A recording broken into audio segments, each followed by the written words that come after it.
तो क्या गंगा सच में गोमुख से निकलती है? ये एक ऐसा सवाल है जिसका जवाब हम में से ज्यादातर लोग शायद तुरंत हाँ में दे देंगे। एक बहुत गहरी मान्यता जुड़ी है इसके साथ, लेकिन सच्चाई थोड़ी अलग है। गोमुख से जो तेज जलधारा निकलती है ना, वो दरअसल गंगा नहीं बल्कि भागीरथी है। खैर, आज के इस सफर में हम ऐसे ही कई पुराने मिथकों को तोड़ेंगे और इस विशाल गंगा नदी तंत्र को, यानी इस पूरे सिस्टम को पूरी तरह से डिकोड करेंगे। हम बिना कुछ रटे बिल्कुल प्रैक्टिकली समझेंगे कि ये पूरी रिवर सिस्टम आखिर काम कैसे करती है, इसके पीछे का एक्चुअल भूगोल क्या है और अक्सर वो कौन से भौगोलिक जाल या ट्रैप्स होते हैं जहां लोग आसानी से फंस जाते हैं। आज के इस एक्सप्लेनर में ये सब बिल्कुल शीशे की तरह साफ होने वाला है। गंगा सिस्टम को डीप में समझने के लिए हमें सतोपंथ ग्लेशियर से निकलने वाली अलकनंदा नदी पर फोकस करना होगा। सोचिए कि अलकनंदा एक बहुत पुराने और चौड़े नेचुरल हाईवे की तरह है। पहाड़ों में ढलान इतनी तेज होती है कि आसपास की घाटियों से कई तेज रफ्तार वाली नदियां आकर इस मेन हाईवे में प्रचंड वेग से टकराती हैं। अब जब ये तेज नदियां अलकनंदा हाईवे से जुड़ती हैं, तो वो अपने साथ सिर्फ पानी नहीं बल्कि ग्लेशियर की बर्फ और बड़ी बड़ी चट्टानें भी लाती हैं। और जहां ये मिलती हैं, उन संगम स्थलों को हम कहते हैं प्रयाग। अलकनंदा के इस पूरे रूट में ऐसे 5 बड़े जंक्शंस आते हैं जिन्हें पंच प्रयाग कहा जाता है। अब इनका नॉर्थ टू साउथ ऑर्डर याद रखना किसी बुरे सपने से कम नहीं है ना, लेकिन एक बहुत ही शानदार और आसान सा फॉर्मूला है। विष्णु के नंद के कान में रुद्र और देव बसे। बस ये एक सिंगल लाइन याद रखिए और सारा कंफ्यूजन हमेशा के लिए खत्म। चलिए इस फॉर्मूले को सेट करके देखते हैं। विष्णु से बना विष्णु प्रयाग, जहां धौली गंगा आकर मिलती है। फिर नंद से नंद प्रयाग, जहां नंदाकिनी मिलती है। कान यानी कर्ण प्रयाग, जहां पिंडर नदी का संगम होता है। फिर रुद्र से आता है रुद्र प्रयाग, जहां केदारनाथ वाली मंदाकिनी मिलती है। और सबसे आखिर में देव यानी देव प्रयाग। ये सबसे क्रूशियल जंक्शन है। यही वो जगह है जहां गोमुख से आने वाली भागीरथी आखिरकार अलकनंदा हाईवे से टकराती है। और बस इसी देव प्रयाग के संगम के बाद से इस विशाल संयुक्त धारा को पहली बार गंगा का आधिकारिक नाम मिलता है। अब आधिकारिक तौर पर गंगा बन चुकी ये नदी 2525 किलोमीटर लंबी एक अविश्वसनीय यात्रा पर निकल पड़ती है, भारत की सबसे लंबी नदी। लेकिन एक दिलचस्प बात बताऊं, पहाड़ों वाला ये गुस्से भरा रूप हमेशा नहीं रहता। हरिद्वार एक ऐसा पॉइंट आता है जहां नदी का पूरा कैरेक्टर ही एकदम से बदल जाता है। और यहीं से हमारी कहानी का दूसरा हिस्सा शुरू होता है, मैदानी इलाकों का सफर। हरिद्वार वो जगह है जहां गंगा पहाड़ों की गहरी और संकरी घाटियों को छोड़कर पहली बार समतल मैदानों में आती है। यहाँ आते ही ढलान लगभग खत्म हो जाती है। नदी की रफ्तार जो पहाड़ों में बिल्कुल बुलेट ट्रेन जैसी थी, वो एकदम जीरो के करीब आ जाती है और नदी काफी चौड़ी होकर शांत बहने लगती है। मैदानों में ये विशाल नदी आगे बढ़ते हुए मुख्य रूप से इन राज्यों से गुजरती है: उत्तराखंड, उसके बाद उत्तर प्रदेश, फिर बिहार, झारखंड और आखिर में पश्चिम बंगाल। सुनने में तो ये बड़ा सीधा और सिंपल सा ऑर्डर लगता है, लेकिन सच कहूं तो ठीक इसी जगह पर भूगोल का एक बहुत बड़ा कंफ्यूजन पैदा होता है, जहां कई लोग गलती कर बैठते हैं। और वो है ये क्लासिक ट्रैप। अक्सर लोग मैप को सरसरी निगाह से देखते हैं और सोचते हैं कि गंगा तो बस 4 राज्यों से ही गुजरती है और झारखंड को पूरी तरह भूल जाते हैं। एक्चुअली हकीकत ये है कि गंगा झारखंड के साहिबगंज जिले की सीमा को बिल्कुल टच करते हुए बहती है। भौगोलिक तौर पर ये एक पूरा राज्य है जो इसके रास्ते में आता है। ये एक ऐसी डिटेल है जिसे ध्यान में रखना बेहद जरूरी है। अगर हम स्पेसिफिक राज्यों की बात करें, स्पेशली उत्तर प्रदेश की, तो ये जानना बहुत इंटरेस्टिंग है कि गंगा यूपी में एंटर कहाँ से करती है और एग्जिट कहाँ से लेती है। इसको याद रखना लिटरली बच्चों का खेल है। एंट्री होती है बिजनौर जिले से और एग्जिट होती है सबसे पूर्वी जिले बलिया से।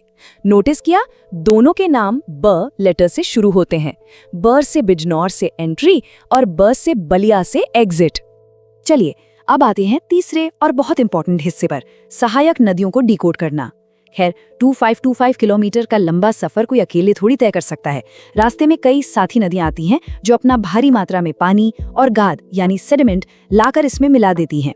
इन्हीं साथियों को भूगोल की भाषा में ट्रिब्यूटरीज या सहायक नदियां कहा जाता है। इस पूरे नेटवर्क को समझने के लिए हम इसको दो मेन हिस्सों में डिवाइड कर सकते हैं। एक है लेफ्ट बैंक यानी बायां तट, जहां सीधे हिमालय से आने वाली नदियां जुड़ती हैं। क्योंकि ये ग्लेशियर से आती हैं, इनमें पानी बहुत ज्यादा होता है और रफ्तार भी बहुत तेज होती है।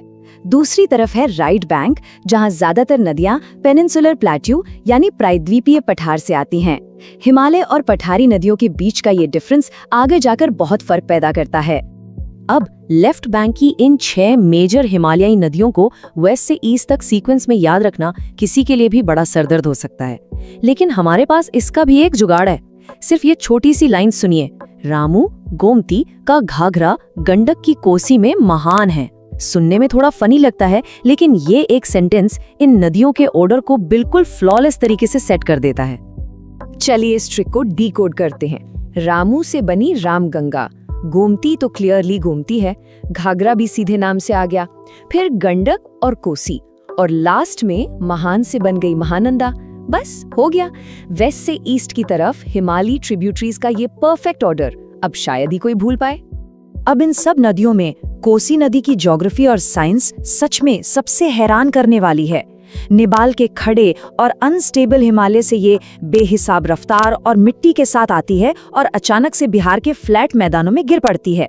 अब सोचिए, फ्लैट जमीन पर आते ही रफ्तार खत्म और सारा मलबा वहीं जमा होने लगता है।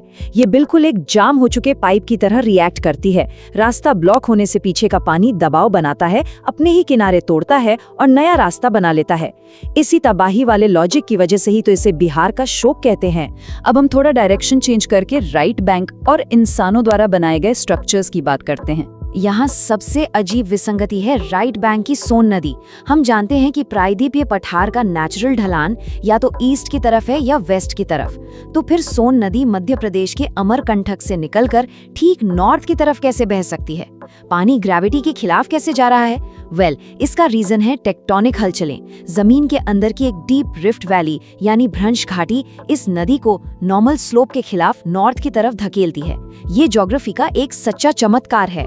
एक और मैसिव ट्रैप है टिहरी डैम, भारत का सबसे ऊंचा बांध। सवाल आता है कि ये किस नदी पर बना है? लोग जल्दी में गंगा टिक कर देते हैं, लेकिन याद कीजिए हमने शुरू में क्या समझा था? गंगा नाम तो देवप्रयाग के बाद पड़ता है ना।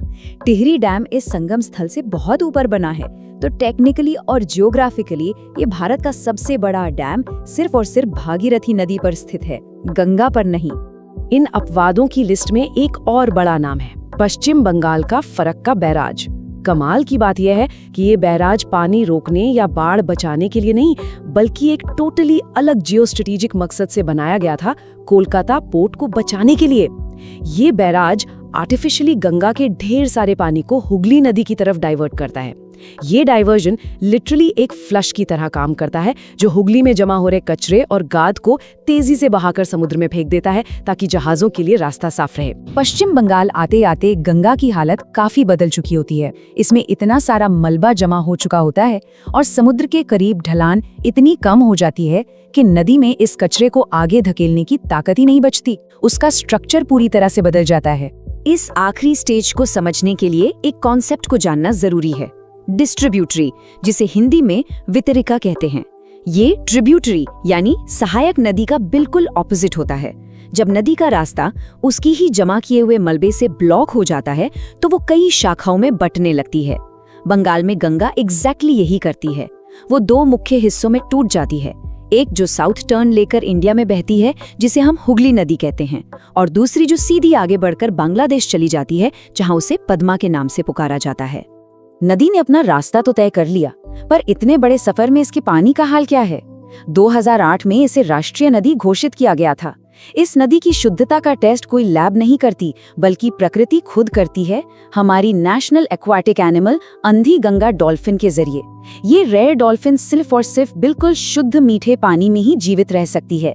ये एक नेचुरल बायो इंडिकेटर है, यानी अगर नदी में ये डॉल्फिन मौजूद है तो बिना किसी केमिकल टेस्ट के ये साबित हो जाता है कि वो इकोसिस्टम एकदम स्वस्थ और शुद्ध है। आखिर में इस विशाल नदी का पानी जब समुद्र से मिलता है तो बनता है सुंदर वन, जो दुनिया का सबसे बड़ा डेल्टा और जंगल का एक अनोखा चमत्कार है।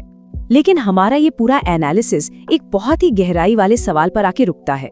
एक तरफ तो नदी का ये इतना कॉम्प्लेक्स और नाजुक इकोसिस्टम है और दूसरी तरफ फरक्का और टिहरी जैसे हमारे बड़े इंजीनियरिंग प्रोजेक्ट्स।